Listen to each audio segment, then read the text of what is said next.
Hey, what's happening, everyone? Pragmatic Addict here. Alright, not really feeling another live action remake, and I'm not the target audience for Materialists. Solid 90-minute Western revenge film, on the other hand, starring Sam Jackson. Sounds solid, right?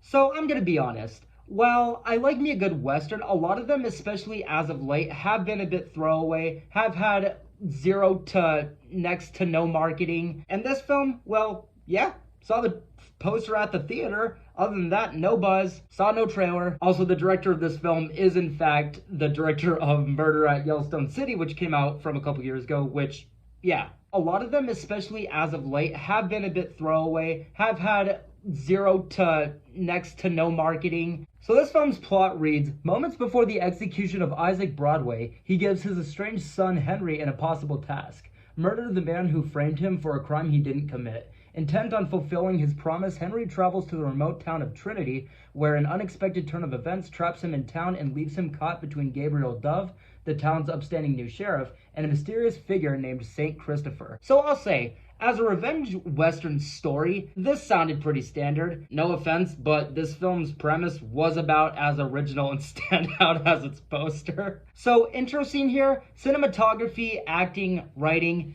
nothing stand out. Just very standard formulaic storytelling. Well, except for Sam Jackson, which was not expecting to see him this early. Which, nothing necessarily huge there either, but Sam Jackson does do what Sam Jackson does, and does as a villain. Has just a fine, sinister Sam Jackson presence just lurking about, that chuckle to him, but also with what was being told on screen, regardless of how formulaic, was a fine introduction to a villainous Sam Jackson role. And I will say, regardless, this film's story does start and seem to get on with it as quick as it could, where it didn't feel rushed, but just felt like a revenge Western that would have a 90-minute runtime. I feel it says what it wants to say, and does so in a very quick time, but it wasn't anything yet that I hadn't seen in every other Western. Though once Pierce Brosnan's character came in, like Sam Jackson, he does work with what he's given, and even as a character introduction, there were some instances of writing that I found solid, fun, even wasn't expecting, just as far as the classic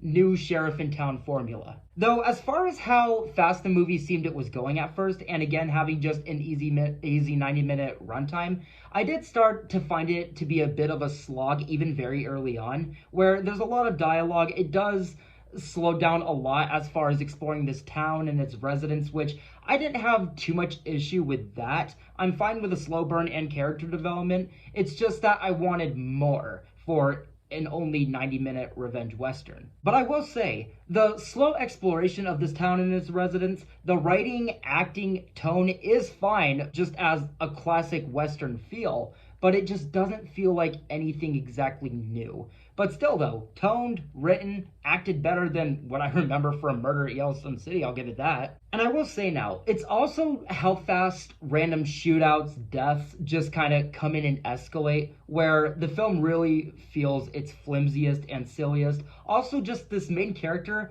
does feel a bit like he's just kind of in the wrong movie, which, to be fair, it's supposed to be that character who's just trying to avenge his father here, doesn't really have a plan, isn't exactly the guy for the job cliche, but just following his journey wasn't anything engaging, rewarding as a character's arc, but was just a silly little guy here because he kind of got roped into this. And going back to Sam Jackson, kind of the same for him, but better, where when he's in the movie, it is his scene, and whatever scene he's in, best part of the movie. He definitely feels above the rest of the movie. And I'll actually say, getting to the halfway point of the movie or so, you do actually see him do much more in the film. And again, like I said earlier, his acting, character, and now being more present, the movie does feel more thrilling, tense, even the writing. Maybe they just tried better for Sam Jackson, or maybe he's just that good, so I was just more engaged and just bought into shit more. But also by this point, where you should feel some growth,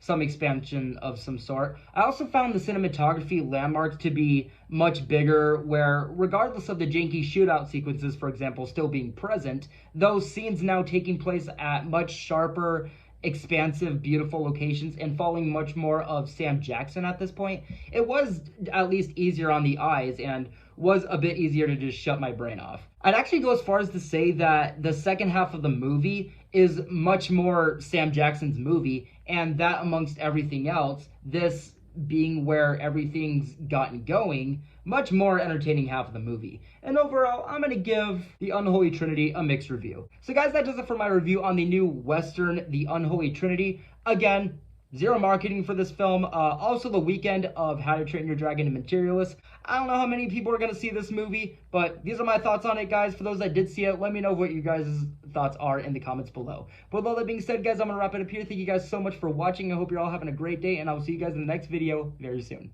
Take care.